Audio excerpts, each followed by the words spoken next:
Hey everyone, and welcome. So let's start with a big question. What does it actually mean to be successful? It's a question that honestly drives so much of what we do in life. Today, we're going to dive deep and explore a really powerful and frankly timeless answer to that question by looking at how success is defined in the Quran. I mean, we all ask ourselves this, right? We're constantly chasing success in our jobs, in our families, in our personal goals. But what if the definition of success we're all using is, well, maybe a little incomplete? The source material we're looking at today lays out a completely different framework, one that was established over 1,400 years ago. You know, the Quran itself actually points to a specific group of people and says, yep, these are the ones. These are the successful ones. And our source material shows us that the Quran basically defines this group in two major ways. First, by what they believe, and second, by what they do. So let's start with that first part, the very foundation of belief. Okay, so our first stop is in the second chapter of the Quran, Surah Al-Baqarah. The verses right at the beginning here, they paint a picture of the internal landscape of a successful person. And what's interesting is, it's not about what they have, but what they fundamentally believe. So these are the 5 core pillars of belief that are mentioned right in these opening verses. This is the bedrock of success. But the source material points out some really fascinating details in how we understand a few of these, so let's take a closer look.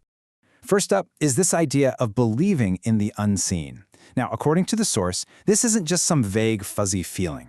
It's a very concrete belief in realities that are beyond our 5 senses. Things like God, angels, and even historical prophets that we never personally saw, but accept as truth as part of our faith.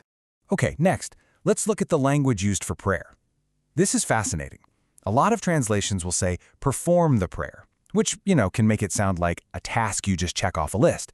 But the source argues that the original Arabic word is much closer to establish the prayer. Think about that difference.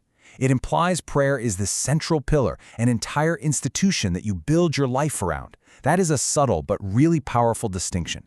And you know what? That same kind of nuance applies to the idea of spending. We often immediately think of money, right? Charity.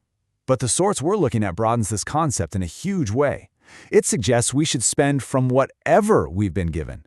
If you have knowledge, you share it. If you have a skill, you use it to help people. It's really about having a generous spirit with all of your blessings. And finally, there's the belief in the hereafter. Now, this isn't just about what happens after we die. The source explains the incredible psychological effect of this belief. It creates this profound sense of accountability. You start acting with integrity, even when nobody's watching, because you're aware of a higher judgment. It also pushes you toward long-term thinking instead of just instant gratification.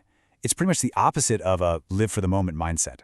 So, that's the foundation, the internal belief system. Now let's switch gears and move to the second definition. This one comes from the chapter called Surah Al-Mu'minun, which means the believers. And if that first definition was all about the internal world, this one, it's all about the external, the actual specific actions that define a successful person. And you can see right away just how practical this list is. This is where belief translates into behavior. It covers everything from prayer and charity to personal integrity and just avoiding useless negative stuff.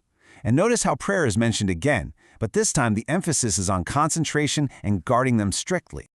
Let's dig a little deeper on charity, or Zakat. The source text points out that the phrasing in the Quran isn't just to pay Zakat, but to be active in it.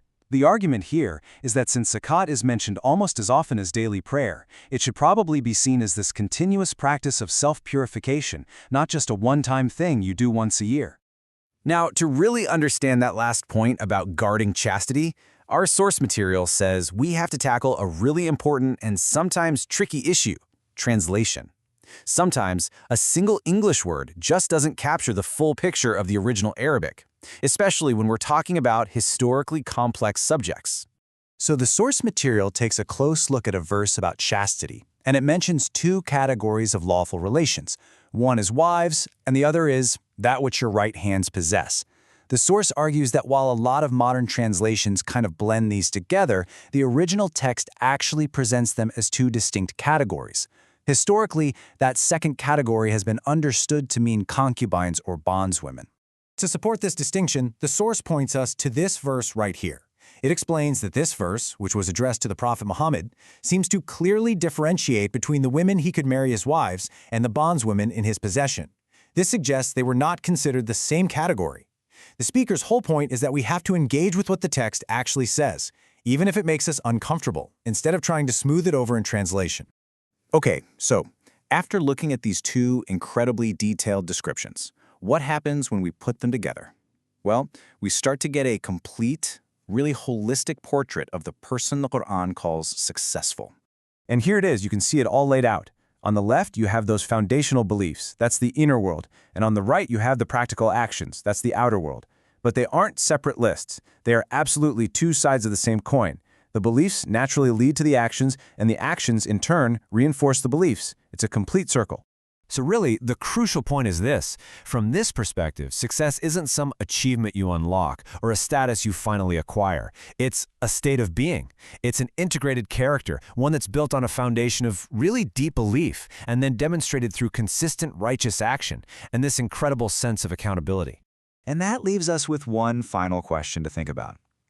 When we look at this really comprehensive, character-based definition of success, how does it challenge our modern ideas of what success looks like? Wealth, fame, power. It's definitely something to chew on as we figure out what success means in our own lives. Thanks for joining us for this explainer.